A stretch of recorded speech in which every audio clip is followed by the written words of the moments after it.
When the door closes and the world is finally shut out, when the voices of your family, your colleagues, and the noisy streets fade away, you expect peace. You have sought this solitude. You have pulled away from the confusion of society because you felt misunderstood, disconnected, and unseen. You thought that being alone would bring you relief. But then, something terrifying happens. The silence of the room does not bring silence to your mind. Instead, it acts like an amplifier. Without the distraction of other people, the voice in your head becomes deafening. It begins to replay every conversation. It analyzes every look, every tone of voice. It projects catastrophic futures where you end up forgotten and unloved. It digs up the graves of the past and forces you to look at your mistakes. You are sitting in a quiet room, your body is safe, but internally, you are in a war zone. If this is happening to you right now, if the moment you are alone is the moment your anxiety screams the loudest, take a deep breath. You are not going crazy. You are not broken. This intensity, this chaotic noise, is not a sign that you are failing at spirituality. It is a sign that the distraction is gone, and the real work has begun. The silence is not attacking you. The silence is exposing what was always there, hidden underneath the noise of your daily life. You see, for most of your life, you have used interaction as a sedative. You have used the drama of your family, the stress of your job, and the constant stimulation of society to drown out the one thing you are most afraid of, your own mind. When you are with others, even if you feel misunderstood, your attention is directed outward. You are reacting. You are coping. You are performing. But now, the universe has isolated you. It has stripped away the audience. And you are left with the roommate in your head. And you are discovering that this roommate is not very kind. It is critical. It is fearful. It is obsessive. The pain you feel, that tightness in the chest, that churning in the stomach, that desperate desire to pick up the phone and scroll through social media just to stop the thinking, is the pain of the ego realizing it is cornered. If you recognize this struggle, if you are tired of being held hostage by your own thoughts in the sanctuary of your own home, I invite you to subscribe to join us in this space. We are learning to tame the mind together. Let us look deeply at why the mind goes into overdrive when you are alone. The ego, the false self, the mental image you have of who you are, needs constant maintenance. It needs to be fed. It feeds on conflict, it feeds on being right. It feeds on being a victim. And mostly, it feeds on the past and the future. When you are interacting with people, the ego feeds on the interaction. He insulted me. Or, she respects me. Or, I am the outsider. When you are alone, the food supply is cut off. There is no one there to reflect the ego back to itself. So, the ego goes into a panic. To survive, it must create phantom conflicts. It starts to simulate arguments with your family members that aren't even in the room. Have you noticed this? You are washing the dishes, in perfect safety, but in your head, you are screaming at your father, or defending yourself to your boss, or explaining your spiritual awakening to a friend who doesn't get it. Your body doesn't know the difference between the thought and the reality. Your heart races.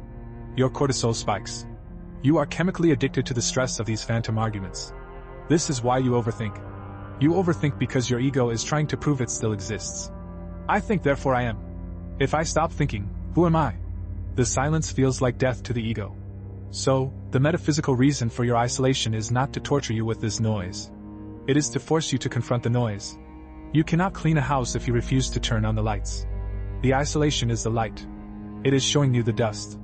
It is showing you the cobwebs. The pain of overthinking is the pain of the false self, thrashing around, trying to avoid the present moment. Because in the present moment, in the true deep now, the ego cannot survive. Now, here is the trap. This is where almost everyone gets lost. You notice the overthinking. You feel the anxiety. And you say to yourself, I must stop thinking. I need to be spiritual. I need to be peaceful. Why can't I stop thinking? And you begin to fight your mind. You try to suppress the thoughts. You try to force them into silence. You get angry at yourself for not being enlightened enough. But who is the one trying to stop the thinking? It is just another thought. I need to stop thinking, is a thought. I am bad at meditating, is a thought. You cannot fight the mind with the mind. That is like trying to smooth out ripples in a pond by hitting the water with a flat iron. You only create more disturbance. The more you resist the overthinking, the more power you give it. You turn the noise into a monster. And then, feeling defeated, you retreat. You turn on the TV. You eat something you don't need. You break the isolation because the silence became too heavy. So, what is the solution? How do we find peace when the mind is a hurricane? We do not try to stop the hurricane. We simply step out of the wind. This is the shift from thinker to observer. When you are alone, and the loop starts, Perhaps it is a loop about how lonely you are, or how no one understands your journey. Do not try to argue with the thought. Do not try to replace it with a positive affirmation. Just watch it. Imagine you are sitting on the bank of a river. The river is your stream of thinking. Sometimes the river is clear. Sometimes it is muddy. Sometimes it is raging with debris, carrying old logs of past trauma and sharp rocks of future fear. Most people fall into the river. They get swept away by the current. They drown in the story. I am so lonely, nobody loves me, I will always be alone. They become the thought. Your practice in isolation is to sit on the bank. When the thought comes, I am so disconnected, you say, there is a thought about disconnection. Do you feel the difference? I am disconnected is a heavy, absolute truth that crushes you. I notice I am having a thought about disconnection. Creates a tiny bit of space. In that space, there is freedom. You are not the thought. You are the awareness that is witnessing the thought. You are the sky. The thoughts are just clouds passing through. The sky does not fight the clouds.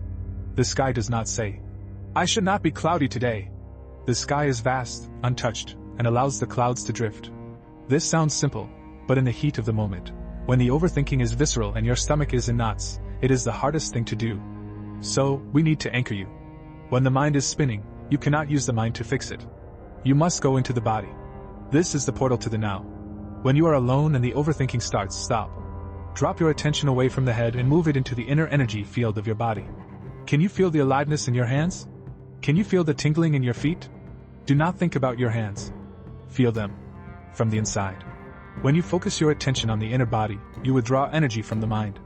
The mind needs your attention to survive. It needs you to be interested in the story it is telling.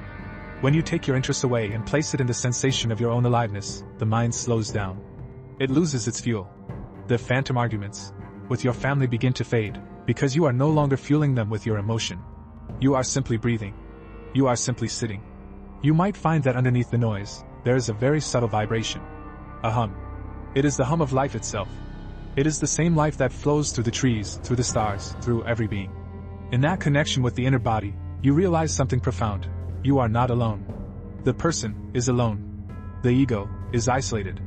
But the presence that you are, that is one with everything. The reason you overthink is that you are trying to solve your life.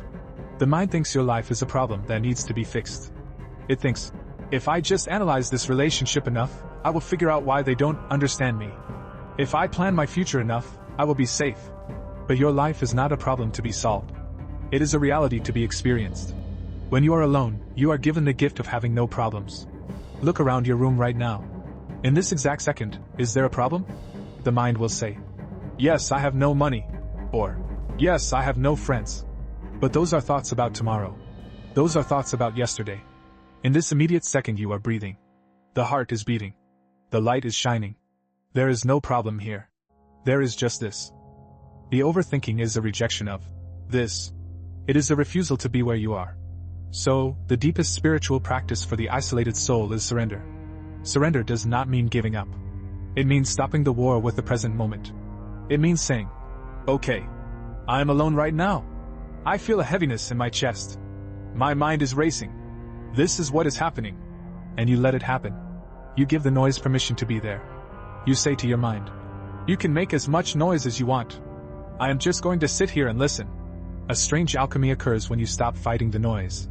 When you look at the monster of overthinking and say, I am not afraid of you, it begins to shrink. It becomes transparent. The energy that was trapped in the loop is released. And suddenly you find moments of gaps. Small gaps of silence between the thoughts. In those gaps, peace enters. It is not a loud, ecstatic peace. It is a quiet, steady peace. It is the peace of a mountain. The mountain does not care if there is a storm. The mountain remains. You are the mountain. The more you practice this, the more you will come to cherish your isolation. You will stop calling it loneliness and start calling it solitude. You will realize that the overthinking was just the detox process. It was the frantic energy of the collective mind leaving your system. As your mind clears, you will begin to hear things you couldn't hear before. You will hear the guidance of your intuition. You will hear the whispers of your soul. You will realize that the reason you felt misunderstood by your family and society was that you were vibrating at a different frequency. You were trying to explain color to people who only see in black and white. In the silence, you stopped trying to explain. You stopped trying to defend. You realize that you do not need to be understood by others to be at peace. You only need to understand yourself. And you find yourself, not in the thinking, but in the silence behind the thinking. So tonight, when the house is quiet and the mind starts to race, smile. Smile at the roommate. Treat the mind like a small, frightened child who is throwing a tantrum because it is scared of the dark. Do not beat the child. Do not scream at the child. Just hold the space. Be the loving parent. Be the awareness. Say, I am here. I am listening. It is okay. And watch as the storm settles. Watch as the muddy water clears. You are finding your way back to the center. The isolation is the path. The silence is the teacher. And you are doing just fine. You are not alone in this. Subscribe to remember who you are. The journey continues.